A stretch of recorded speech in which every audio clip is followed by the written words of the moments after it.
Welcome to Natural Habitat Adventures Daily Dose of Nature. Today's topic, Binoculars 101, Bringing Nature into Focus, presented by NatHab Expedition Leader Ben Lizdas. I'm your host, Rob Mess. Thank you so much for being here with us today.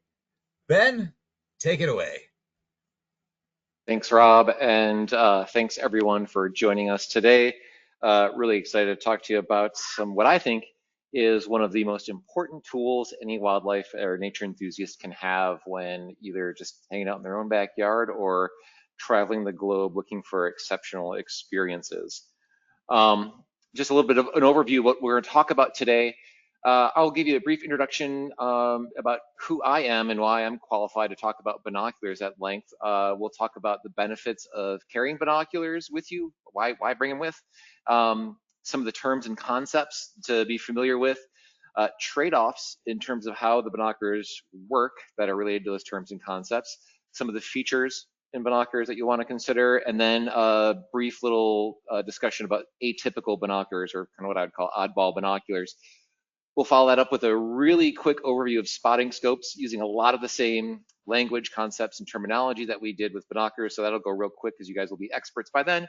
And then leave plenty of time for questions and answers. So real quick, just a little bit about my background. I have had my entire professional career since the late 90s dealing with binoculars, primarily in the wildlife space.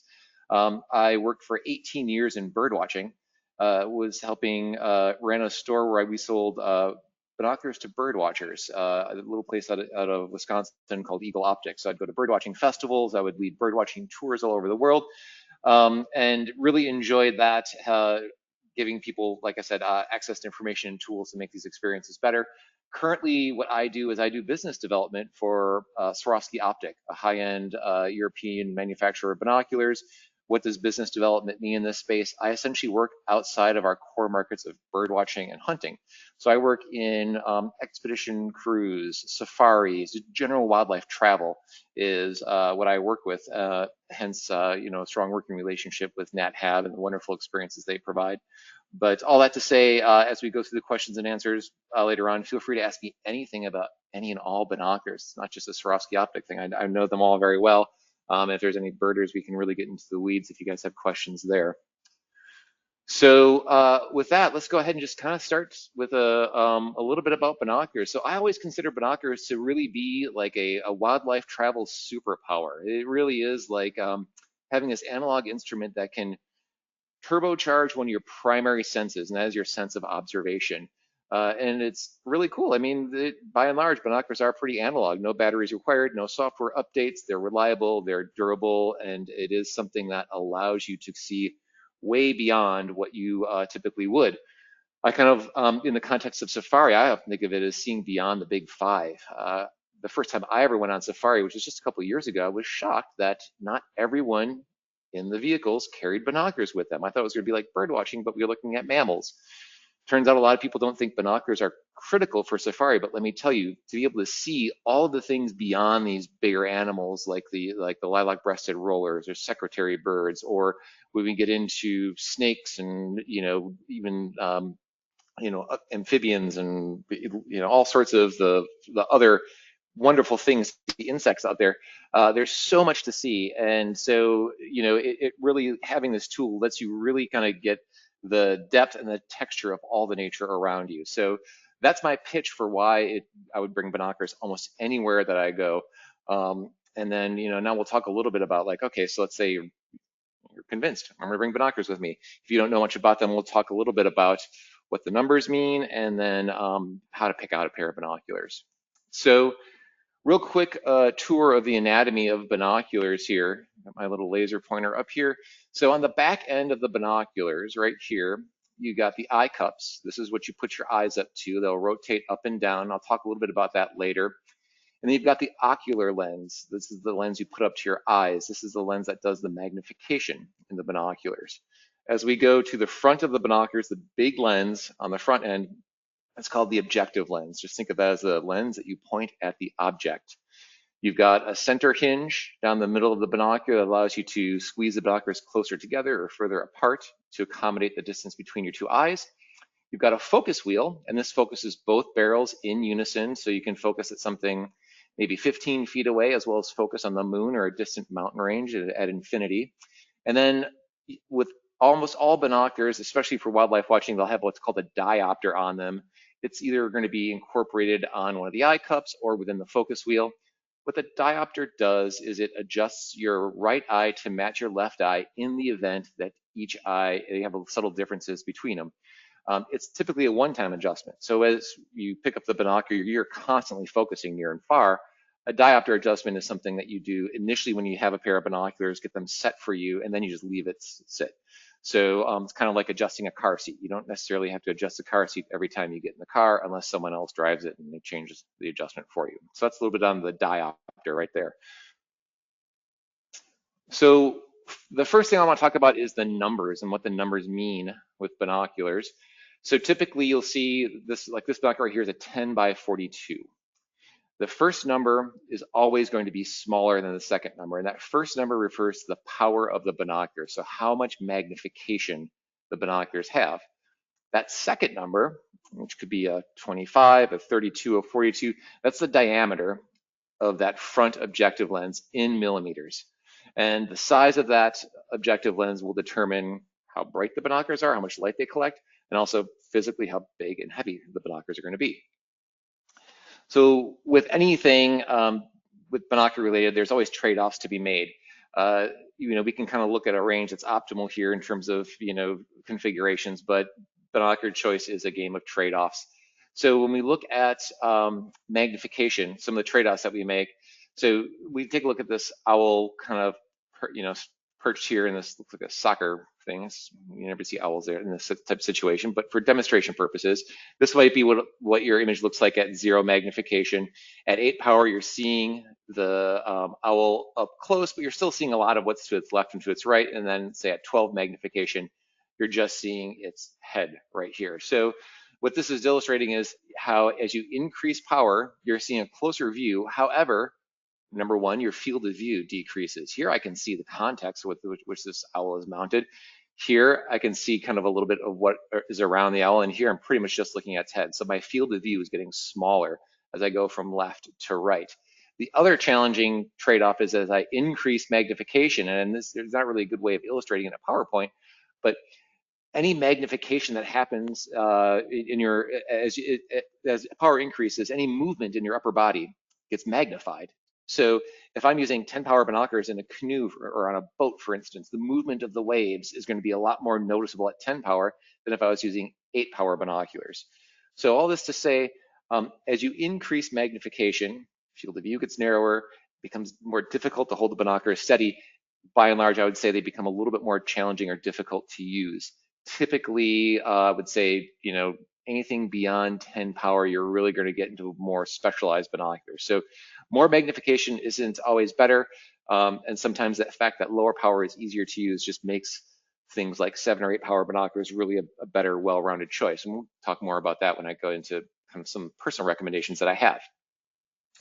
Second, when we look at the other side of the binocular, the objective lens and some of the trade-offs there. So here we have a picture of a 10 by 25 and a 10 by 42. So these two binoculars, two totally different sizes, one's a pocket binocular, one's a full-size binocular, have the exact same power.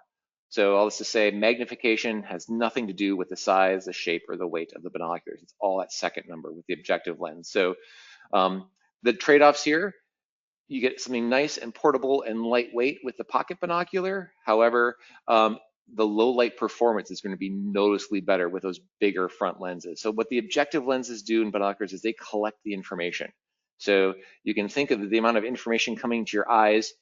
The little compact binoculars would be sort of like dial-up internet back in the days, whereas the big binoculars just let in so much more information to be like the equivalent of a fiber optic cable going right into your eyes, figuratively speaking, of course.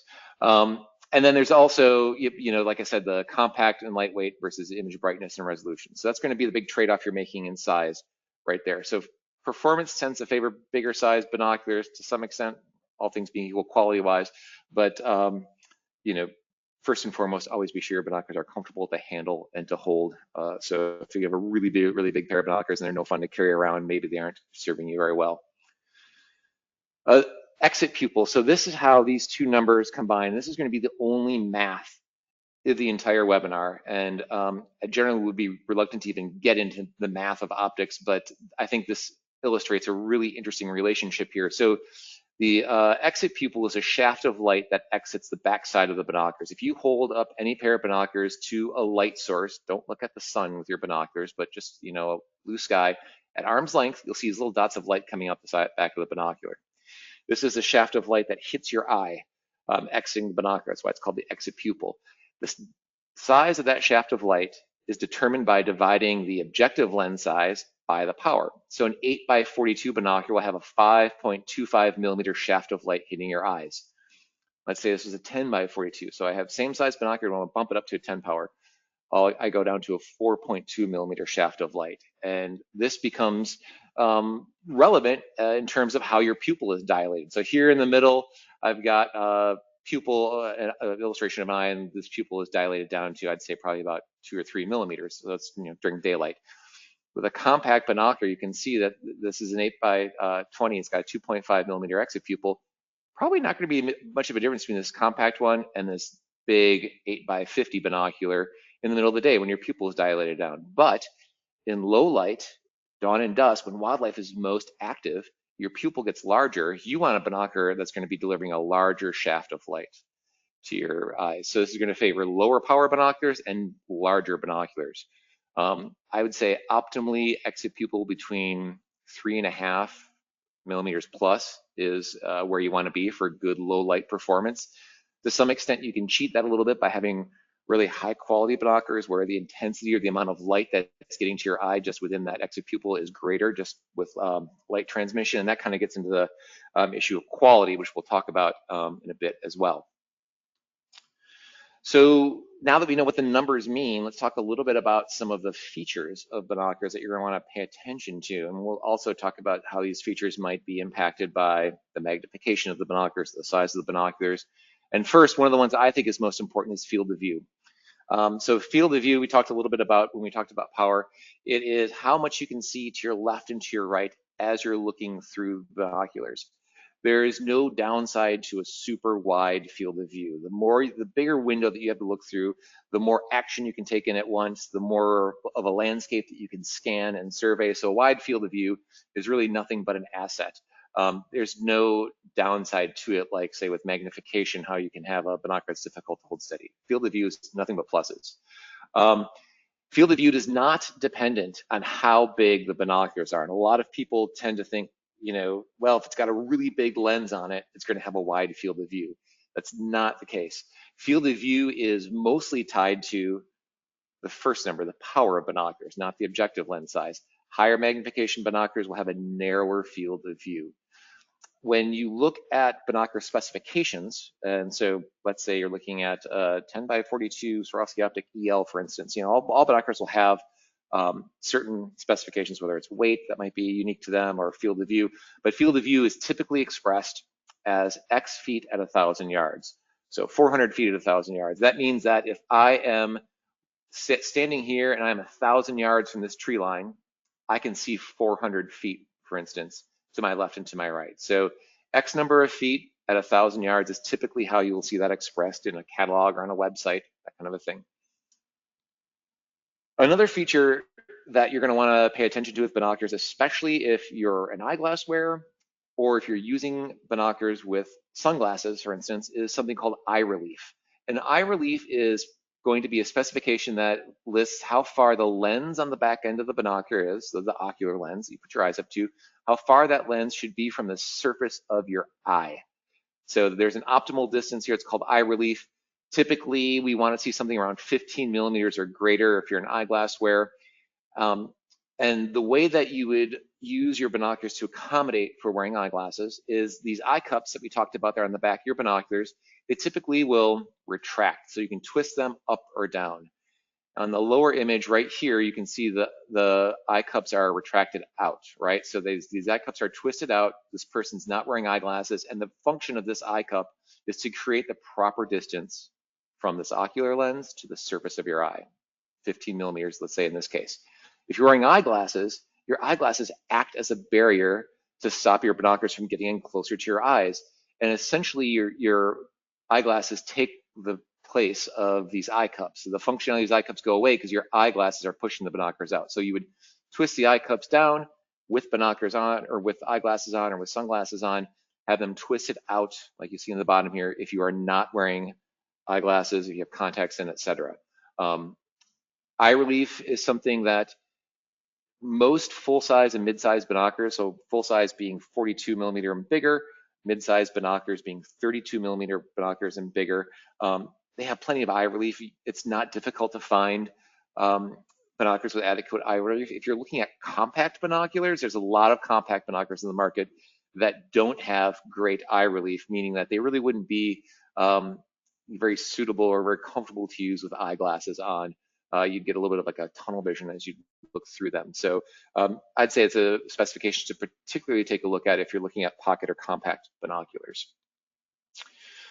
Another feature we want to look at is close focus. And like I was talking about with field of view, there's nothing wrong with having a super wide field of view. There's no plus or minus there. It's all plus side. Same with a close focus. So all binoculars can focus on the moon, the horizon, boats in the distance, no big deal.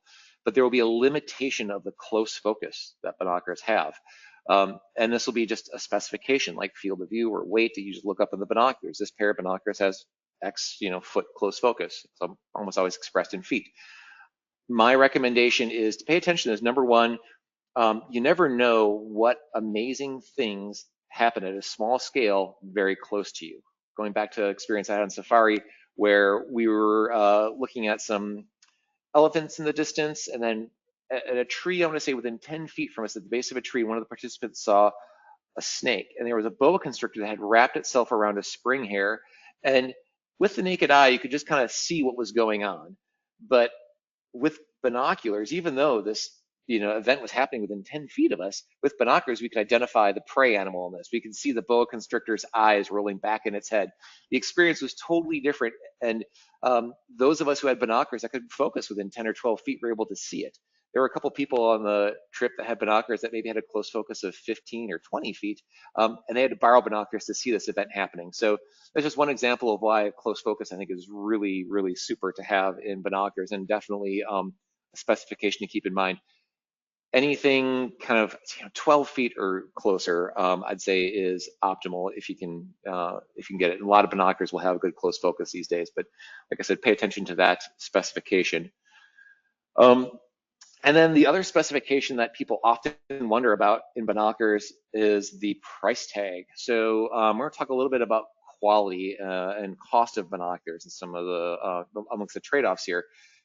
So this essentially answers the question like, why would one 8x42 that's waterproof and has a good close focus and good eye relief cost $400, and a binocular that's an 8x42 has a good close focus, good eye relief, etc., costs $2,000? What's the difference between these two binoculars when they look so similar on paper when it comes to specifications?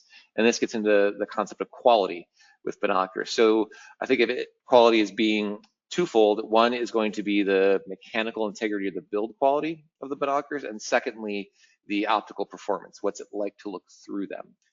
So build quality, we're going to talk about here first. So precision manufacturing makes for a higher quality image. This has to do with how well in unison the lens elements move inside the binoculars, how the mechanics all operate together. You get more precise and predictable functionality in the mechanics of binoculars that are really built well. And what I mean by this is whether you're using them in Antarctica or in the Saharan desert, they will feel and function the same. A lot of less expensive binoculars, as temperatures change, the focus wheel gets stiffer, etc. In sandy or dirty, gritty situations, you can get kind of focus wheels that get notchy, etc. All this speaking to the fact that this higher build quality will have greater reliability and durability. So reliability meaning that when you're out in the field, they are there. You don't have to worry about them breaking, malfunctioning, getting internally fogging, etc. So in the field, real-time functionality, and then durability. How long are you going to use these for? Binoculars, like I mentioned earlier, by and large, analog instruments that if you buy one and get a high quality one, there's no reason why you can't have an expectation that would last you decades. Literally, we're at Swarovski Optics, we're repairing binoculars that come in for tune-ups that are 30 to 40 years old. And once again, no software updates, no batteries that need to go in them. So it's one of the few things in our lives that is truly durable. Your binoculars will outlive your laptop, your cell phone, your car, your digital camera, etc. So that gets into, maybe splurging for something that's going to be super durable. No, you'll have it around for a while. Let's go. And so now the other element of quality is not just this build quality thing, but also the image quality, or the how well something looks at when you look through your binoculars. The best pair of binoculars, when you're looking through them, you want to feel as if you're not looking through anything. You want to feel as if you're right there, right at the action. So optical quality, one of the first concepts I want to talk about is resolution. So resolution is how sharp something looks. So you can see in the Northern Goshawk here on the left, high definition, you can see lots of contrast in the feathers right here, lots of all the details, whereas the image on the right, it's not resolving as well. Things kind of get blurred together a little bit more. A real practical thing you can do if you want to test resolution or compare it between two pairs of binoculars is look at a needle-leafed tree at a distance, like a pine tree or a spruce. Through a less quality binoculars, the needles all can kind of clump together. You'll still be able to identify the tree as a needle-leaf tree. You'll know exactly what you're looking at, but the needles will clump together, whereas a real high-end binocular that has got a lot of resolving power, you can actually see all the individual needles even at a distance. Another good test is to look at print at a distance, because assuming you can hold the binocular steady enough, the higher quality binoculars, you'll just get a lot more of a precise, you'll be able to read the smaller print on it. It's not unlike going to an eye exam. So if you've ever gone to an eye exam, you probably understand the concept of resolution there. The other thing with image quality that we want to look at is contrast. So this is color contrast. So once again, the goshawk on the left here, you're seeing a lot more contrast between the whites and the browns, and then the orange in the eye, where the contrast is more muted here. So the examples that you might come across if you're looking for a brown animal in a brown field, the contrast you're going to see is the more the binocular has color contrast, the more it's going to pop out for you. Blues and grays and birds kind of blend together in low light, whereas a binocular's got really good contrast. You can tell the color difference between, say, a catbird and a blue jay in low light conditions, whereas they might both look kind of gray with the binocular with low contrast. So resolution and contrast would be kind of the two key characteristics of high optical quality that you generally get as you pay more for binoculars.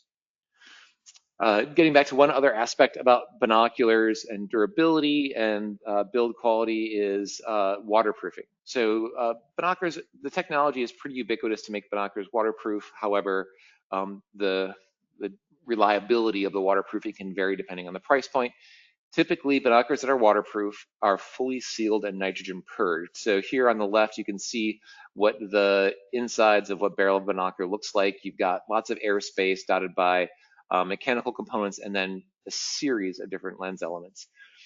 That whole airspace right in there with waterproof binoculars should be sealed and then filled with an inert gas. Typically, it's nitrogen. Sometimes the manufacturers use argon.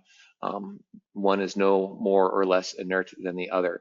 But the nice thing about having a fully waterproof and nitrogen purged binocular is that if it gets dusty or dirty, people who live in the arid Southwest and in regions like that love waterproof binoculars, because if their binoculars get really dirty and dusty, they can go home and dunk it under a sink, a basin of water, or run under a faucet.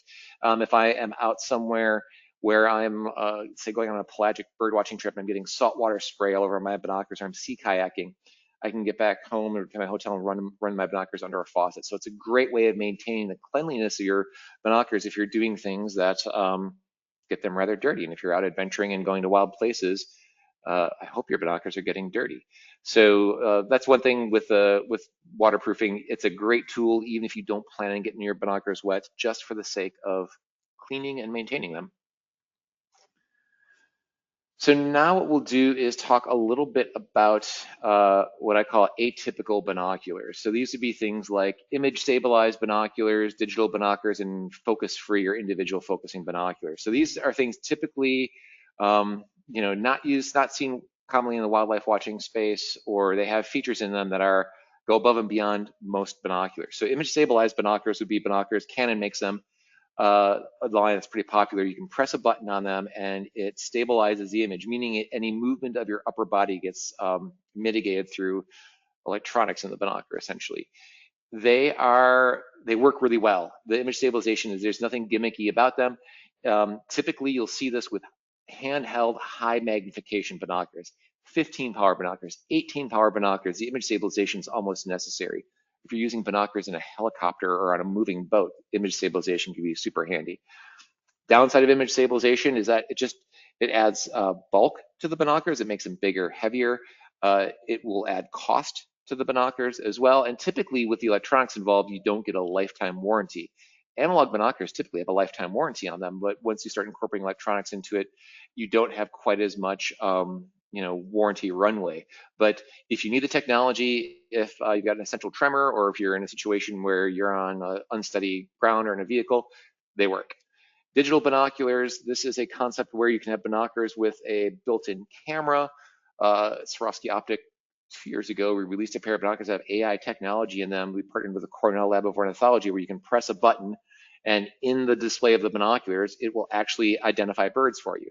The 8,000 bird species in the database uses your GPS coordinates to kind of narrow down the bird list. So whether I'm in Brazil or Botswana, I can pull out these binoculars and press a button and it actually identifies birds for me.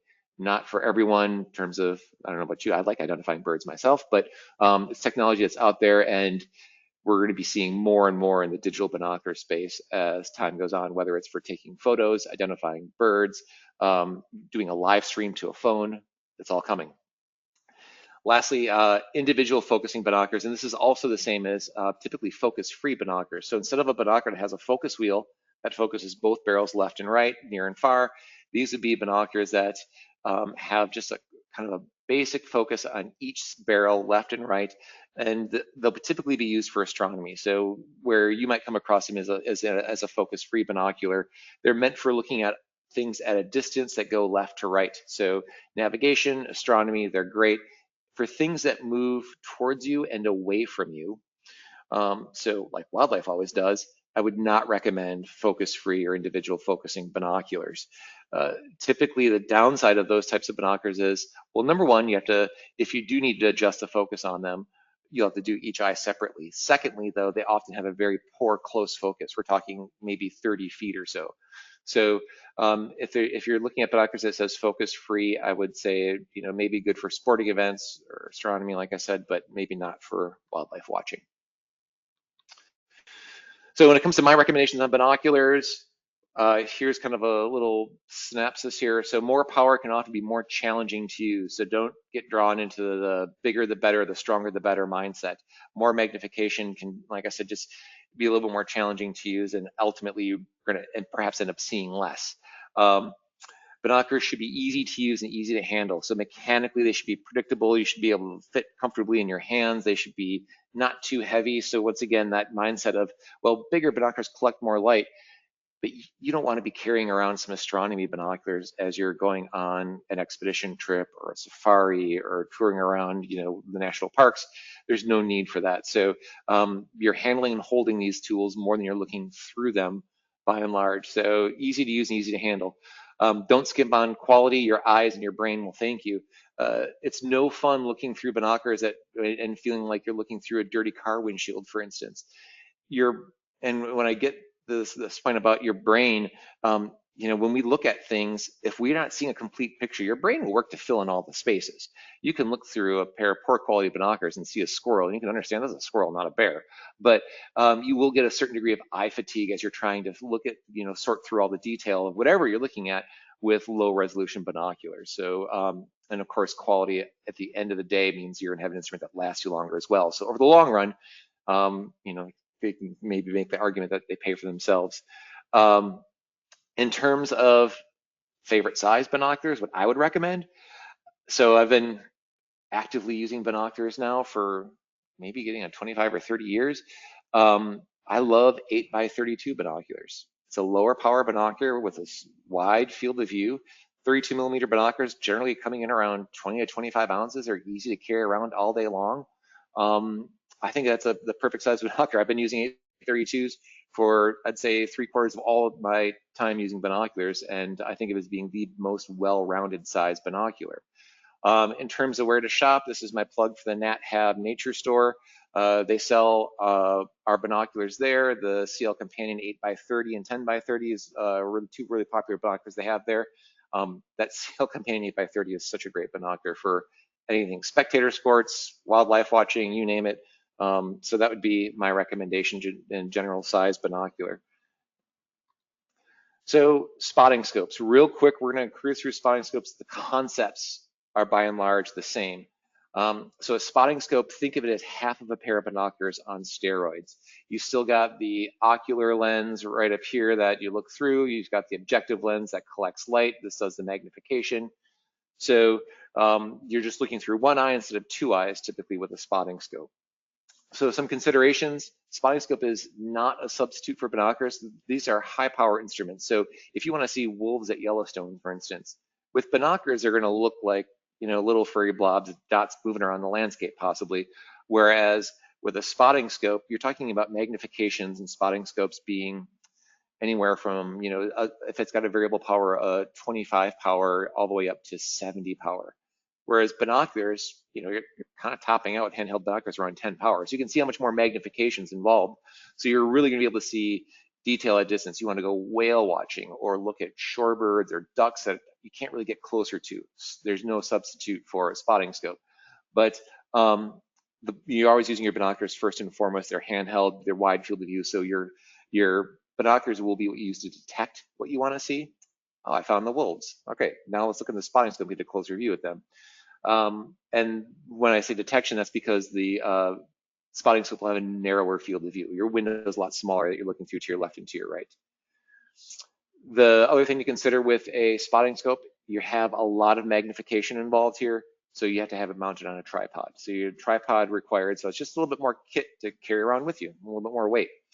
And lastly, as you're increasing all the magnification through a spotting scope, looking at these things that are further away, you're also increasing all of the flaws and defects that happens when light passes through glass. All that to say that a mid-price spotting scope compared to a high-end spotting scope, there's a pretty noticeable difference there, more noticeable than in binoculars. So you're gonna have a more sensitivity to optical quality with spotting scopes than I would say you do with binoculars.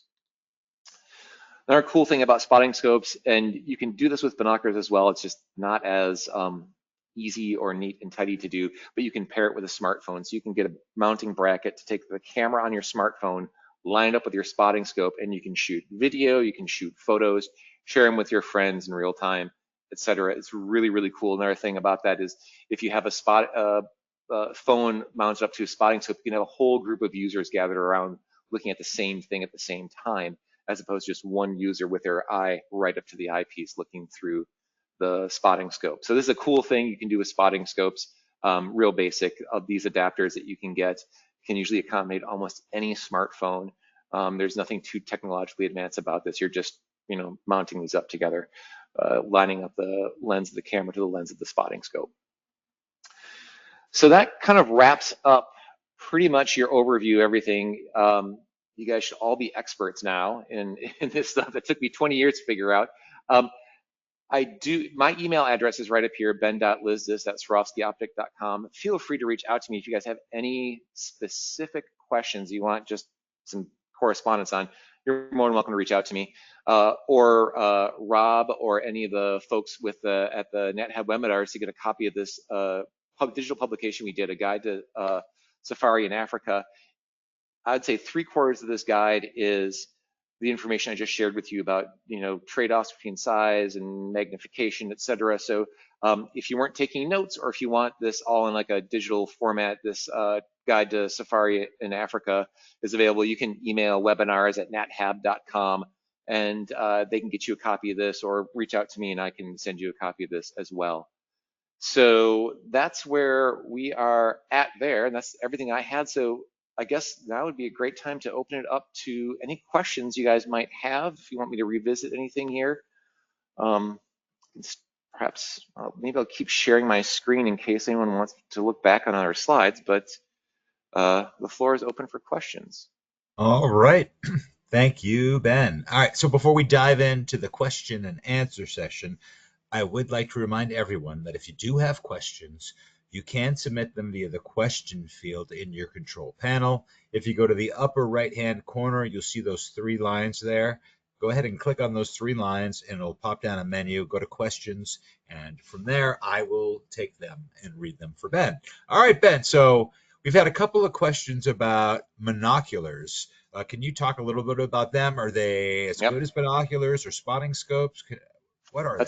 that's a great question. So monoculars is the main benefit of a monocular is its size, right? So this is something that's going to be, you're just looking through one eye. It's almost like a half of a pair of binoculars, but unlike a spotting scope, which is big, designed to work at high power, most monoculars are designed to be super portable.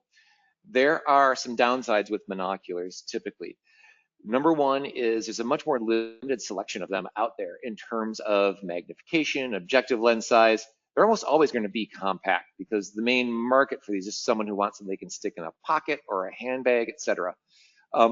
Challenging things is typically it's a lot more comfortable to look at something, especially if you're looking at it for a prolonged period of time, if you can have both eyes open. Squinting for a long period of time and looking through one eye can get pretty uncomfortable. Your brain also processes images faster and with more detail when it's got information coming in both eyes. There's all sorts of interesting studies out there to talk about that, like facial recognition and if you can more easily recognize people at a distance if you're looking with both eyes, etc. So all has to do with like essentially your brain likes images coming through both eyes. The other thing about monoculars that can be a challenge is due to their small size, there's not a lot to grab onto. They can get lost in your hands. If you have a small thing, you're trying to move it back and forth, it can be a little bit more difficult to hold steady. So typically I've not had a lot of luck with monoculars. When I was working really closely helping to outfit birders with binoculars, there would be inevitably there's always run into birders who can only use one eye. What I would recommend that they do is get a pair of binoculars and just put the lens cover over one eye and just look through the one eye, just have their binoculars essentially tooled up to look through the one eye that was a good eye. So all that to say is there's, a little bit of a different take on binoculars depending on what your North Star is. If it's because you only have one functional eye, that I'd consider getting a full-size pair of binoculars and capping off one side. Or if it's that you really want something super small and portable and you're willing to make the compromise of just looking through one eye and having something that's hard to wrap your hands around and focus at the same time, go for it. Gotcha. Thank you so much for that. So what about if I wear glasses and I want to keep them on if I'm looking through binoculars? Is there a Yep. specific type I should get or a setting I should be doing? Yep, exactly. So this has everything to do with the eye cup on the binocular, right? So the back end of the binoculars where you put up your eyes. Back in the old days, it was a rubber eye cup, a soft, kind of malleable rubber eye cup that you'd fold back on itself. But the idea is that this eye cup on the back of the binocular creates distance between your naked eye and the lens in the back of the binocular. With your eyeglasses on, you do not want that eye cup to make that distance. So you would twist down the eye cup or fold down the eye cup. And how, all of our binoculars have mechanical twist up and down eye cups. You want them twisted fully down so that the rubber bumper on the eye cup you can put right up to your eyeglasses, but it's going to be relatively flush to the ocular lens. And once again, without eyeglasses on, you can have that eye cup twisted all the way out and then just put the binoculars right up to your face. I would say that anyone with looking at binoculars, you can experiment, especially if you don't wear eyeglasses, with having the eye cup at intermediate positions and just see how it looks. If the eye cup, if the lens of the binocular is too far away from your eyes, you'll look like you're looking through a tunnel, right? There'll be a large field of black and a dot of light at the end. If the lenses are too close to your eyes, when you look through, you get this shadowing and this vignetting on the sides of the binoculars or the side of your view. So yeah, all that to say though, eye cups twisted down for eyeglasses, retracted up without eyeglasses. And would sunglasses be the same concept? Same thing. It's a physical barrier thing. So this doesn't have anything to do with the fact of what your prescription is or how your eyeglasses work. It is the fact that your eyeglasses are a physical barrier to your eyes, just like your sunglasses would be too. So I use binoculars with sunglasses all the time, and I'll always have the eye cups twisted down. I don't essentially, if I'm on water, the glare from the water, et cetera, I find it much more comfortable using with sunglasses on. So yeah, that wouldn't matter though. Great. Thanks for the advice, Ben. Um, is resolution a function of lens quality? Yes, 100%. So the lens quality being how dense the glass is, how pure the silica is, also the degree to which it's ground and polished. And then once you have that raw material, that lens is made of really high quality glass that's perfectly shaped and ground and polished for, extremely flat surfaces. Then there's lens coatings that go on all the air to glass surfaces. Those lens coatings do a lot to correct for any distortion that happens as light passes through glass. So all those factors go into resolution, but also realize that resolution is a factor of the mechanical precision of the binoculars as well. So as you turn your focus wheel of the binoculars, as your left and right eye moving at precisely the same distance at the same rate. So you could take really high quality lenses, and no one does this, but put them in an inexpensive pair of binoculars, and you would never be able to appreciate the optical quality of them because the mechanics that house those lenses isn't necessarily operating at the same level that the lenses were designed for. So it's kind of a full package. You can't get really high quality optical performance without also having a binocular that's got a really high mechanical integrity. Great, thank you. So, for those of us out there like me who have trouble focusing our binoculars, can you give us any little tips, hints, clues as to how to do it and not feel so silly sometimes? You bet. So the first thing you want to do if you get a pair of binoculars in your hand is just deal with the eye cups right off the bat. So if you're wearing eyeglasses, twist the eye cups down. If you're not wearing eyeglasses or sunglasses, twist the eye cups up. The second major adjustment that you're going to make is you're going to put the binoculars up to your face and you're going to fold the barrels closer together, or you're going to spread them apart. One of those two things, and while putting them up to your face, and that just gets the distance between your eyes set correctly, what we call the interpupillary distance, if you want the fancy word for that. So beyond that, then while looking through them, just find something that's standing still, a car, a tree, a house, whatever, and then just turn the focus wheel, figure out how the focus wheel works. And these are all great things to do with your binoculars before you're out in the field watching the cheetah chase down the antelope. That is not a good time to learn how to use your binoculars. You want to use your binoculars in your backyard, get them all dialed in, so when the cheetah's chasing down the antelope, whether you're on team cheetah or team antelope, you get to watch it all unfold right in front of you. And then the other thing is to be aware of the also when you're focusing the binoculars, don't look out a window. I have no idea how clean your window is, how old your window is, etc. You don't want to be looking through any kind of glass barrier that's not optical grade, if you will, especially if you're just trying to figure out how nice these binoculars. So use them outside or use them indoors, looking at something indoors. Turn the focus wheel. And then the other thing you want to do is check your right and left eye as you're looking through the binoculars. If you're focused on something 15 feet away, close your right eye and look at it in your left. Get your left eye good and sharp. And then close your left eye and look at it in your right eye. If it's not sharp in your right eye, then you should adjust the diopter on your binoculars. It's going to be a ring on the right eye or it's in the focus wheel, and that'll allow you to adjust your right eye to match your left. So, and then once you do that, it should be all set. Now, that doesn't take into account, say, if your binoculars are out of alignment. But, if you're looking through a pair of binoculars that are 15 years old, especially if they aren't that high quality, it's a possibility that they're out of alignment. What that means is that your left eye, the left barrel isn't pointing exactly the same location that the right barrel is at, and there's no amount of adjustment that can compensate for that. So, there's the defective binocular thing. Also, if you're looking through a pair of sub $100 binoculars, some might argue that they are never really ever very sharp. So just be sure your expectations match the instrument in your hands. Thank you, Ben. So, what would you tell people like me who have trouble finding, say, the bird after I've seen it with my naked eye? I put the binoculars up and I can't find it. Yep. Any tricks?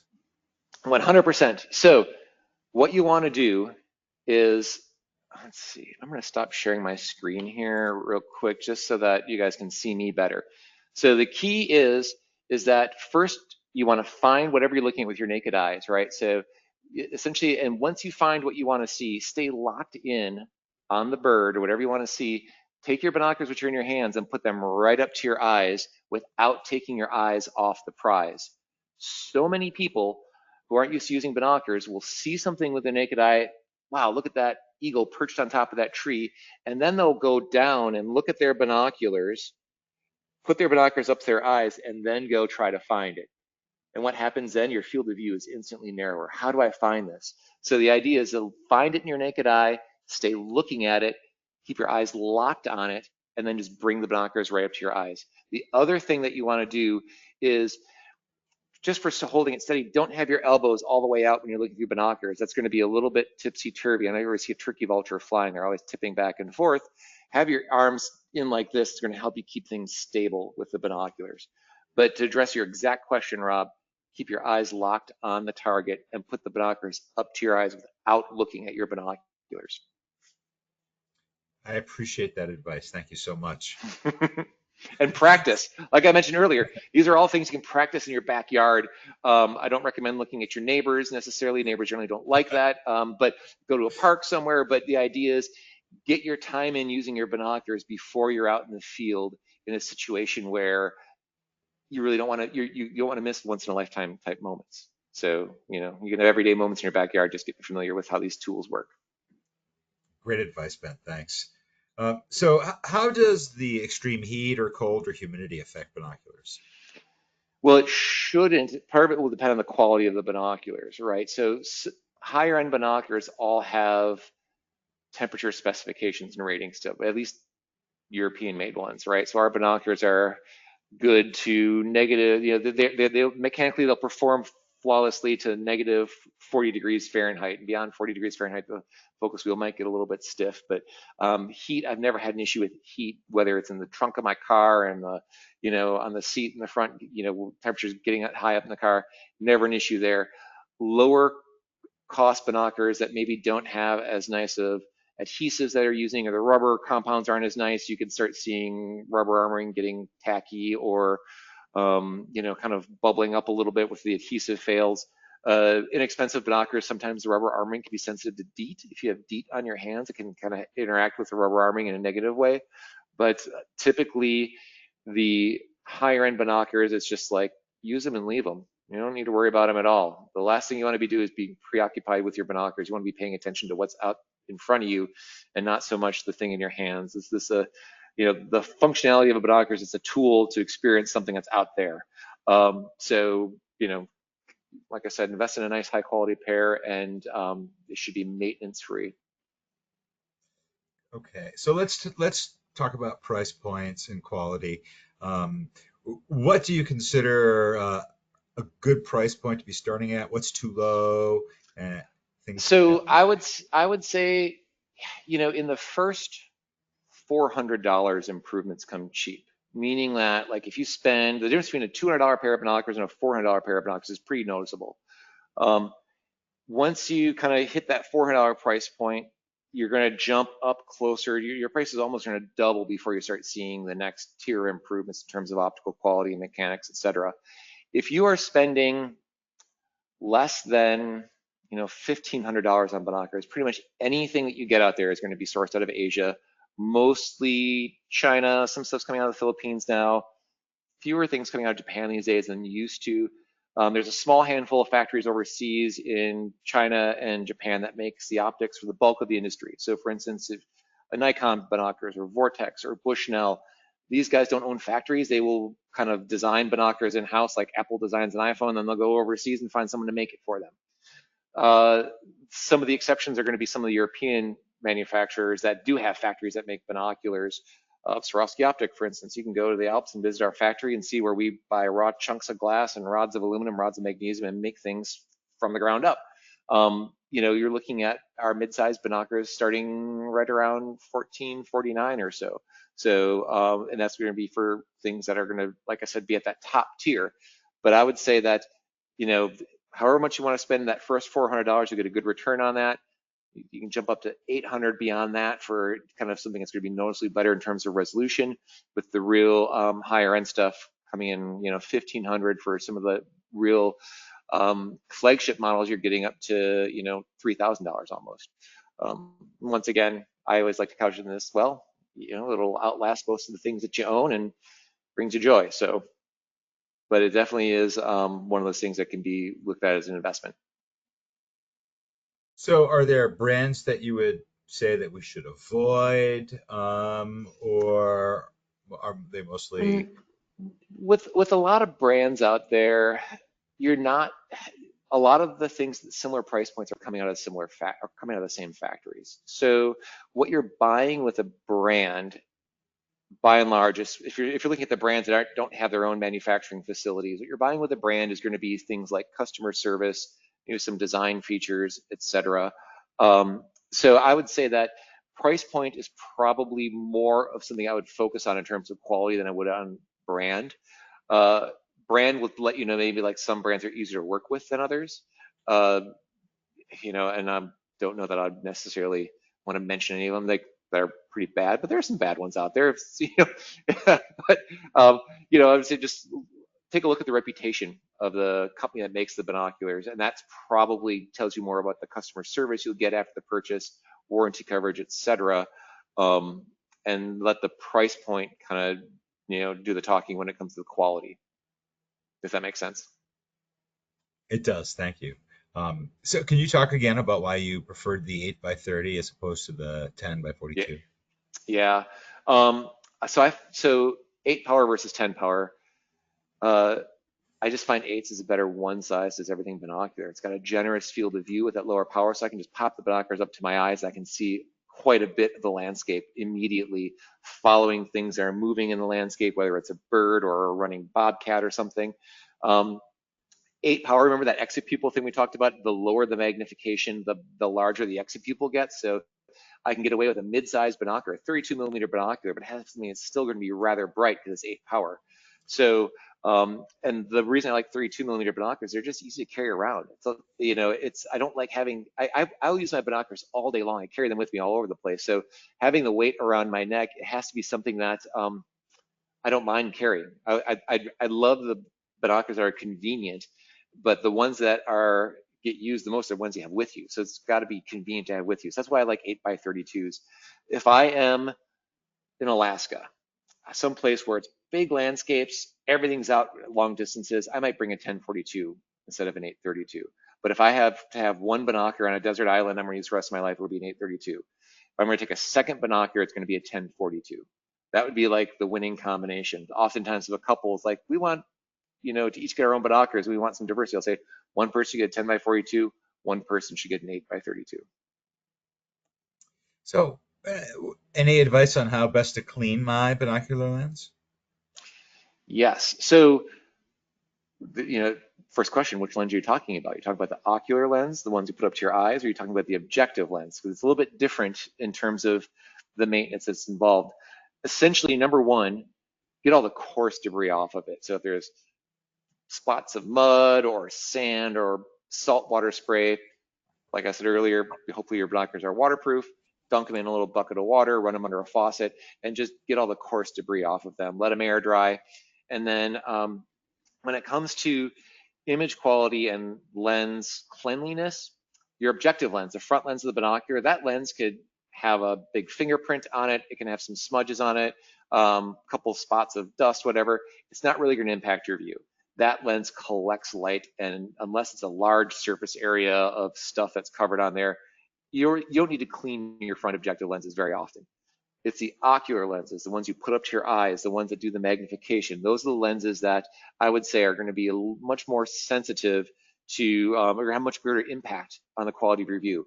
So what I would do with something like that, number one, never ever use like your t-shirt or something like that, because your t-shirts are, have like stuff in them, right? You want to use like a microfiber cleaning cloth, one that comes with your binoculars to clean your binocular lenses. So get all the coarse debris off.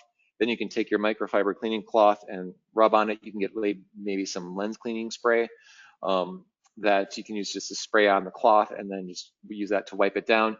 But it's those ocular lenses that I would say are the ones that you want to be more sensitive to their cleanliness than the objective lenses. Objective lenses get dirty, it's usually not that big of a deal. Some binoculars have eye cups that you can twist off and remove. Our binoculars will do that. I will always remove the eye cups completely before I clean the binoculars. And once again, not all manufacturers make binoculars that have removable eye cups, but if you do have a pair of binoculars that the eye cups are removable, twist those eye cups off and then clean the lenses. It makes things easier. Great, Ben. Thank you so much. Well, unfortunately, that is going to be the last question that we do have time for today. So I'd like to hand it back to you for any closing comments you may have for us. Me? Well, I've spoken so much. Well, thank you all for joining me. I hope you found this to be interesting, not too technical. And by all means, please, if anyone has any follow-up questions, feel free to reach out to me. I love talking to people about this stuff. Ben, thank you so much for taking the time to present for us today. And I'd also like to thank everyone who tuned in today.